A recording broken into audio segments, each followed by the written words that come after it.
Ես մեռնում եմ հաղթանակի եւ վերջնանպատակի սահմանագծին։ Ֆրանսահայ բանաստեղծ Ֆրանսիայի դիմադրության շարժման առաջնորդ Միսակ Մանուշյանի տողերը կնոջը Մելինեին ուղված վերջին նամակում ամենաշատն են ոգեշնչել քանդակագործ Սարգիս Բաբայանին։ Մահապատժի դատապարտված պոետի կյանքի էջերը հատ առ հատ ուսումնասիրել ու մի նոր գիրք է կերտել արվեստագետը։ Բրոնզաձույլ, ոգեղեն, վերջին կազմին հաղթական կամարն ու լույսը, որին անվերջ ձգտում էր Եղեռնից մազապուրտ եղած ֆրանսահայ մարտիկը։ Եվ երևում են եւ չեն երևում մարդկանց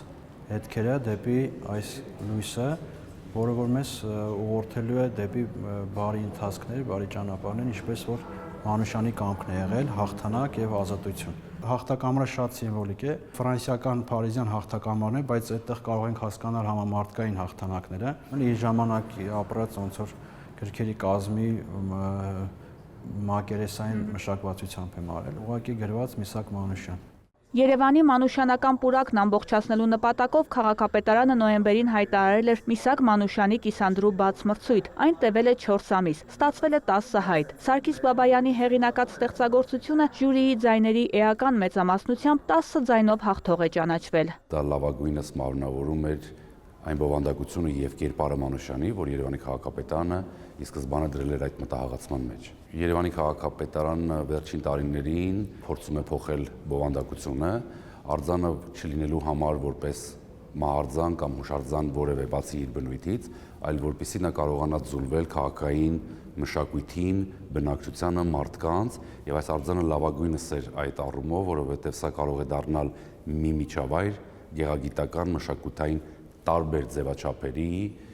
միջոցառումների, համերգների, որը որ կարողանում է արձանը կենթանի պահել։ Բովանդակային շերտեր կան, որը որ ցանկացած մարդ ինքը կարող է բացահայտել։ Հիմա եթե մենք սա պատկերացնենք 5 մետրանոց, այսինքն մարդը կարող է մտնի մերջ, թերթերի արանքով գնա եւ դուրս գա։ Դրա համար տարածք է պետք եւ հնարավորություններ, միջոցներ, որ դա տենց անենք, բայց 1.20 մեջ էլ ու 210 մետրի մեջ էլ ինքը լավ կնայվի այգուն։ Տեղանքը շատ կարևոր է։ Քանդակը ենթադրում է անընդհատ շարժում, մի դիտակետից մյուսը գնալու եւ շարունակաբար նորը բացահայտելու ցանկություն առաջացնում։ Գրքի եւ ազատության մարտիկի գաղափարն ի սկզբանե է ունեցել, սակայն մշակումների, քննարկումների արդյունքում ստացվել է բրոնզաձույլ գիրք քանդակ, որի էջերը կարող են խորհրդանշել ինչպես Մանուշյանի կյանքի ապրած ու ապրելիք օրերը, այնպես էլ իր զինակից ընկերներին։ Դատարկ չեն իրանք, այնտեղ խազեր կան արված, իրանք մաշվածության հետքեր ունեն, այսինքն ապրված թերթեր են, որտեղ գրվել է իր կենսագրությունը, եւ թերթեր են, որտեղ որ պետք է գրվել իր կենսագրությունը։ Հեղինակը նախ մոմից, կավից է փորձել ստանալ քանդակը, սակայն եկել է եզրահանգման, որ բրոնզի միջոցով կարող է ստանալ բարակ թերթերը, որոնց վրա Մանուշյանի կյանքի դրվագներն են։ Մշակել է մանրամասն, թերթերի վրա խազեր արել, որոնց փոխարեն մեծ մասշտաբով քանդակելիս կարող են լինել պոետի մտքերն ու տողերը։ Արել են բրոնզից, որովհետև որպեսզի կարողանայի ցույց տալ, որ նայենք ինքը օդի մեջ է ամբողջությամբ, որովհետև չի հպվում գետնին, տեխնիկապես լուծել են, որ օդի մեջ մնա եւ մեծանալու ժամանակ խնդիրները ավելի բարդանալու են, բայց դա չի վախեցնում։ Բրոնզը թույլ է տալիս իր հետ վարվել ավելի ճկուն, գաղափարային խնդիրները, որ բարձրաձայնվում է, որ ինչով որ փորձել եմ ասել, բրոնզային նյութն է, որ կարող եմ այստեղ ձուլման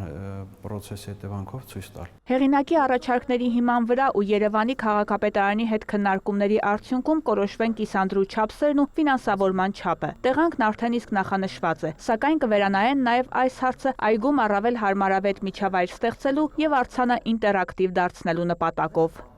Վարդուհի Արզումանյան, Մհեր Կիրակոսյան, լուրեր։